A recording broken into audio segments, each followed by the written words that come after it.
Colapinto se paró frente a todo el equipo en la fábrica de Alpine, los miró a los ojos y dijo algo que nadie esperaba escuchar de un piloto que acaba de sumar su primer punto del año.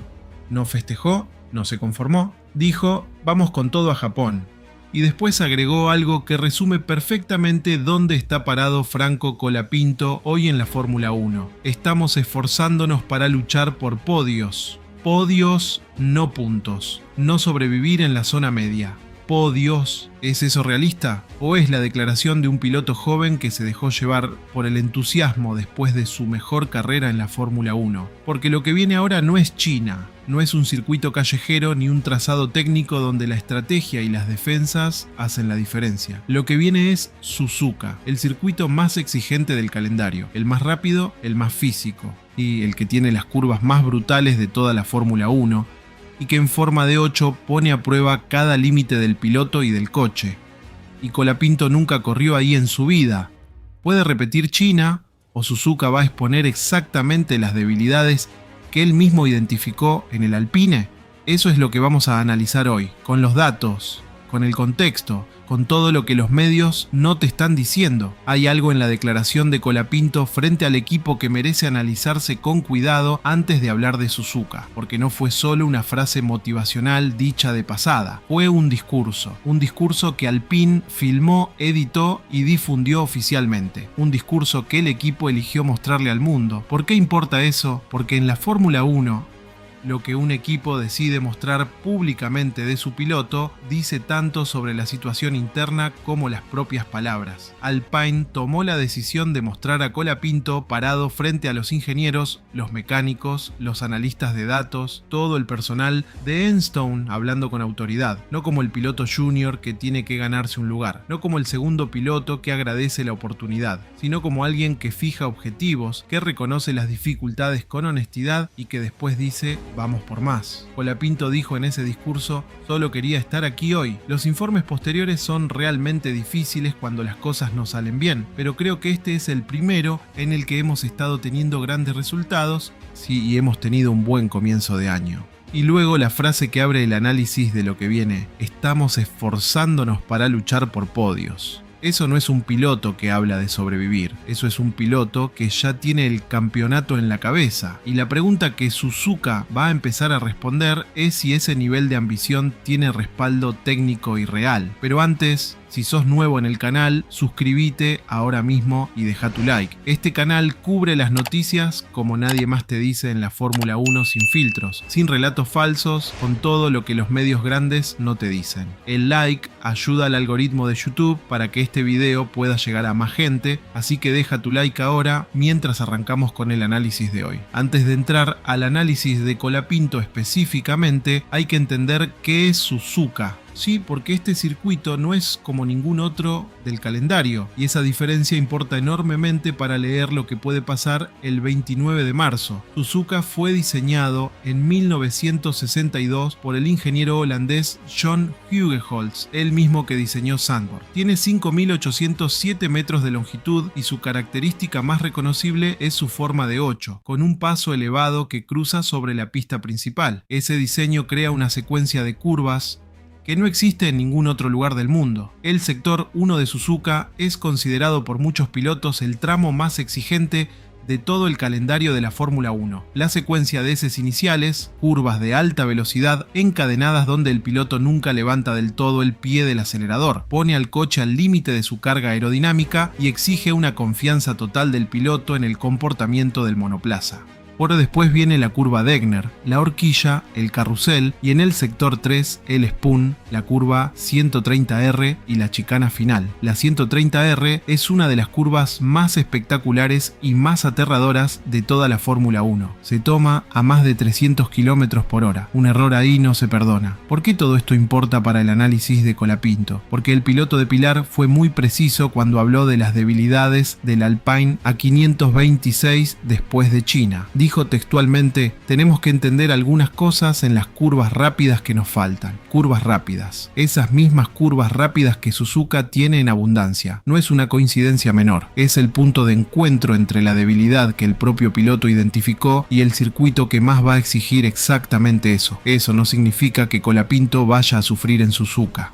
Significa que el análisis tiene que ser honesto sobre lo que puede esperarse. Vamos a hacer algo que muy pocos análisis hacen: leer todas las declaraciones de Colapinto de las últimas 72 horas juntas, porque cuando las pones en contexto, el cuadro que emerge es mucho más complejo y más interesante que el titular simple de Colapinto va con todo a Japón. Primera declaración, rueda de prensa post-China. Fue bueno haber sumado un punto, triste por haberlo sumado, por haber tenido suerte, porque si no se hubiese quedado Max, no lo hubiese sumado. Eso es honestidad brutal. El punto llegó en parte por el abandono de Verstappen. Colapinto lo reconoció sin eufemismos, sin construir una narrativa más cómoda. Ese nivel de autocrítica pública es inusual en la Fórmula 1 y dice algo sobre cómo procesa la información. Segunda declaración, misma rueda de prensa. Vamos con todo a Japón, conocer una pista nueva, ojalá que con el auto con mejores condiciones, con las cosas que me faltan y estar más cerquita de Pierre y de todos. 3 objetivos concretos en una sola frase. Primero, el auto con mejores condiciones, refiriéndose a las actualizaciones que no llegaron para China. Segundo, las cosas que me faltan, reconociendo que hay elementos del coche que todavía no están al nivel que necesita. Tercero, estar más cerca de Gasly, identificando al compañero como la referencia interna que tiene que alcanzar. Tercera declaración, el discurso en Stone. Estamos esforzándonos para luchar por podios. Y acá viene el análisis que más importa. ¿Cómo se reconcilian esas 3 declaraciones? Sí, ¿cómo puede un piloto ser brutalmente honesto sobre sus limitaciones en una frase y hablar de podios en la siguiente? La respuesta es que no se contradicen, se complementan. Colapinto sabe exactamente dónde está parado hoy y al mismo tiempo tiene claridad total sobre a dónde quiere llegar. La autocrítica y la ambición no son opuestos. En los mejores pilotos de la historia de la Fórmula 1 van siempre juntos. Hay que ser directos con este punto porque es el más importante del análisis previo al Gran Premio de Japón. Colapinto identificó las curvas rápidas como la principal área de mejora del Alpine A526. Eso no fue una queja, fue un diagnóstico técnico, y Suzuka es, en términos de porcentaje del trazado que se recorre en curvas rápidas, el circuito más exigente del calendario junto a Silverstone y Spa.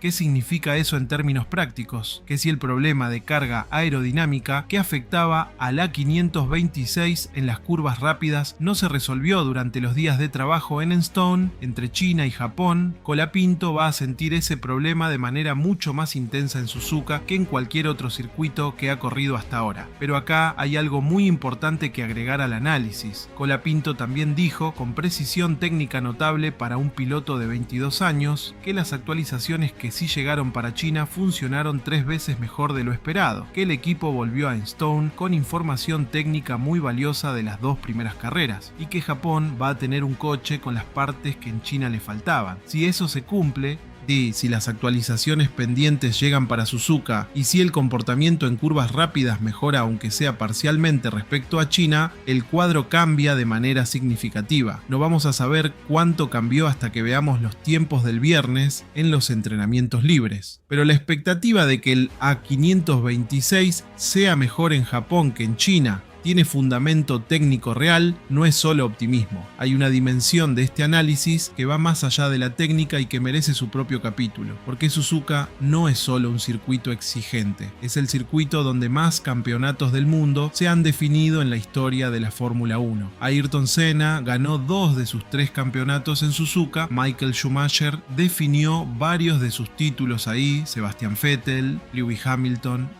Suzuka tiene una historia que ningún otro circuito del calendario puede igualar en términos de momentos decisivos. Y hay algo más. Suzuka es el circuito favorito de la mayoría de los pilotos de la parrilla. Año tras año, cuando se les pregunta qué pista prefieren, Suzuka aparece primero o segundo en casi todas las respuestas. Fernando Alonso lo llamó en algún momento el circuito perfecto. Lewis Hamilton habló de él como el lugar donde la Fórmula 1 se siente como debería sentirse. Para Colapinto, correr en Suzuka por primera vez en su vida es un momento que va más allá del resultado. Es una prueba de iniciación, una carrera donde los pilotos grandes de este deporte se midieron con la historia. Y Franco Colapinto va a estar ahí el 29 de marzo, por primera vez. Eso tiene peso emocional. Y en la Fórmula 1, el peso emocional de un circuito puede jugar a favor o en contra dependiendo de cómo el piloto lo procese. Los pilotos que llegan a Suzuka con respeto pero sin miedo son los que sacan lo mejor del circuito. Los que llegan intimidados por la historia y por la velocidad son los que cometen errores en los heces o que se quedan cortos en la 130R por no confiar en el coche. ¿Dónde está Colapinto mentalmente para este desafío? Las declaraciones de los últimos días apuntan a un piloto en su mejor momento de confianza desde que llegó a la Fórmula 1. China construyó algo en él. El discurso en Enstone mostró a alguien que se siente parte del equipo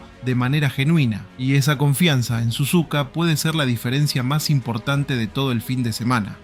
Vamos a los números del campeonato porque son importantes para entender qué le exige Suzuka a Colapinto más allá del resultado individual. Después de 2 carreras, el campeonato de pilotos lo lidera George Russell con 51 puntos. Antonelli está segundo con 47. Leclerc tercero con 34, Hamilton cuarto con 33. La dominación de Mercedes en el inicio de temporada es total. Colapinto está 16º con un solo punto. Eso es la realidad del número, pero el contexto importa más que el número en este momento del año, porque la pregunta no es dónde está Colapinto hoy en el campeonato, sino cuánto puede crecer de acá a Abu Dhabi. Y para eso hay que mirar la tabla de constructores. Alpine está séptimo con 10 puntos, Haas está cuarto con 17.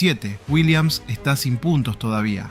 La zona media está extraordinariamente apretada y el parate de 5 semanas después de Japón va a ser determinante para que los equipos de esa zona lleguen a Miami con mejoras reales. En ese contexto, lo que Colapinto haga en Suzuka tiene un peso doble. Por un lado, el resultado individual que suma en el campeonato de pilotos. Por otro, la contribución al campeonato de constructores de Alpine, donde cada punto frente a Haas y Williams importa enormemente para la posición final del año. Si Colapinto suma puntos en Japón, Alpine llega a Miami con un impulso enorme. Si no suma, el parate de 5 semanas va a estar teñido de presión y de preguntas sobre si China fue realmente la muestra del potencial real o una excepción favorable.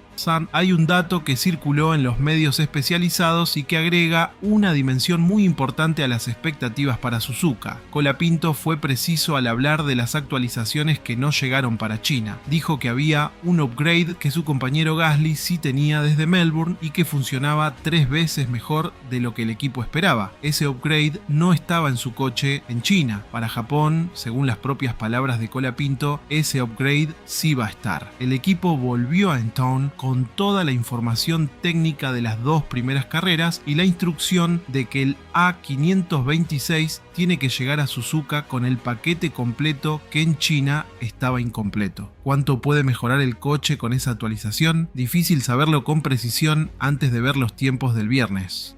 Pero el propio Colapinto dio una pista cuando dijo que ese upgrade funcionaba 3 veces mejor de lo esperado en el coche de Gasly. Si en el coche de Colapinto produce el mismo efecto, el A526 que va a rodar en Suzuka es considerablemente más rápido que el que vimos en China, y eso en el contexto de las curvas rápidas de Suzuka, donde el equipo identificó sus limitaciones, podría cerrar una parte importante de la brecha que existe entre Alpine y los equipos que están delante de ellos en la clasificación. Hay que ser realistas. No vamos a ver a Colapinto peleando con Russell o con Antonelli en Suzuka. Eso todavía está lejos. Pero sí podría verse un Alpine más competitivo contra los Haas, contra los Williams cuando tengan ritmo, contra los pilotos del grupo que compiten directamente en la zona del 10º al 7º puesto. Y en ese escenario, con una buena largada que ya es la marca registrada de Colapinto, con una estrategia inteligente y con el coche completo por primera vez, los puntos son una posibilidad real. Y acá llegamos al análisis que más importa desde el punto de vista estratégico. Porque Suzuka no es solo el Gran Premio de Japón 2026, es la última carrera antes de un parate de 5 semanas que va a redefinir toda la narrativa de la temporada. Después de Japón, la Fórmula 1 no no vuelve hasta Miami el 3 de mayo, 5 semanas sin competencia, 5 semanas donde los medios van a analizar, debatir y construir las historias que llegarán a Miami, y las historias que se construyan en ese periodo van a estar basadas en lo que pasó en las primeras 3 carreras del año. Si Colapinto suma puntos en Japón,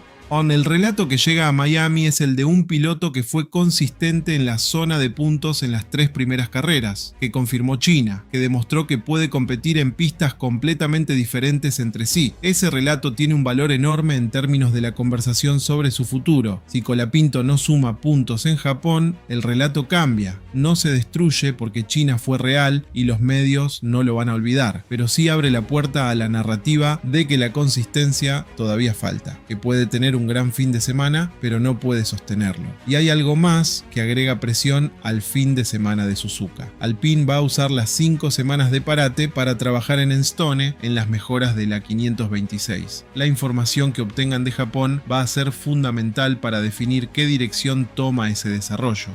Un buen fin de semana en Suzuka, con Colapinto dando feedback técnico preciso como lo hizo en China, puede acelerar el proceso de mejora del coche de manera significativa. Un fin de semana difícil en Suzuka, con poco rodaje limpio o con problemas inesperados, puede dejar al equipo con menos información de la que necesita para tomar las decisiones correctas en ese periodo de desarrollo. Colapinto lo entendió, por eso dijo: "Vamos con todo a Japón". No es solo una frase motivacional, es el reconocimiento de que este fin de semana pesa más de lo que el número de carrera indica. Entonces, ¿qué puede esperarse de Franco Colapinto en el Gran Premio de Japón? La respuesta honesta, como siempre en este canal, tiene 2 caras. La cara optimista: Colapinto llega con el coche completo por primera vez. Pone con las actualizaciones que en el coche de Gasly funcionaron 3 veces mejor de lo esperado, con la confianza de China en el cuerpo, con la declaración de "vamos con todo", respaldada por un equipo que le creyó lo suficiente como para filmar ese discurso y mostrárselo al mundo. Si todo eso se alinea en un circuito donde la estrategia y la largada son importantes, los puntos son posibles. La cara realista: Suzuka es la primera pista de alta velocidad que Colapinto enfrenta en su carrera. Las curvas rápidas son exactamente el área donde el Alpine mostró sus mayores limitaciones. Nunca rodó en ese trazado en ninguna categoría, y la curva de aprendizaje en Suzuka es más pronunciada que en cualquier otro circuito del calendario, especialmente en el sector 1, donde los S encadenados requieren confianza ciega en el coche. Nuestra lectura es esta: Japón va a decirnos más sobre Colapinto que China, porque China tuvo el componente de la estrategia de duros, del safety car, del toque de Ocon. Hubo mucho ruido externo que afectó el resultado final. Japón, en un circuito limpio, rápido, exigente, sin atenuantes ni factores de azar tan evidentes desde el principio, va a mostrar al Colapinto real de 2026. Y si ese Colapinto real es el que vimos en esas 23 vueltas con el coche roto en China, el que se defendió de Verstappen y los Haas durante vueltas y vueltas sin cometer un solo error, Suzuka puede ser el fin de semana donde la narrativa de Colapinto en la Fórmula 1 cambia definitivamente. ¿Creen que Colapinto puede volver a sumar puntos en Suzuka? ¿O Japón va a ser un fin de semana de aprendizaje más que de resultados? Déjenlo en los comentarios. Esa discusión arranca ahora y la volvemos a tener el domingo después de la carrera. Si llegaste hasta acá, ya saben cómo funciona este canal, sin euforia fácil, sin negativismo innecesario, con los datos, con el contexto, con el análisis que la Fórmula 1 merece. Suscríbete si todavía no lo hiciste, activa la campana para no perderte el análisis post carrera del Gran Premio de Japón, que va a salir el mismo domingo después de que Colapinto cruce la meta. Y deja en los comentarios tu predicción: ¿qué posición termina Colapinto en Suzuka? Las leemos todas, y si querés el contexto completo de por qué China fue tan importante y qué pasó exactamente con el coche de Colapinto después del toque de Ocon, ese análisis ya está en el canal, te lo dejamos en pantalla ahora mismo. Hasta el próximo análisis.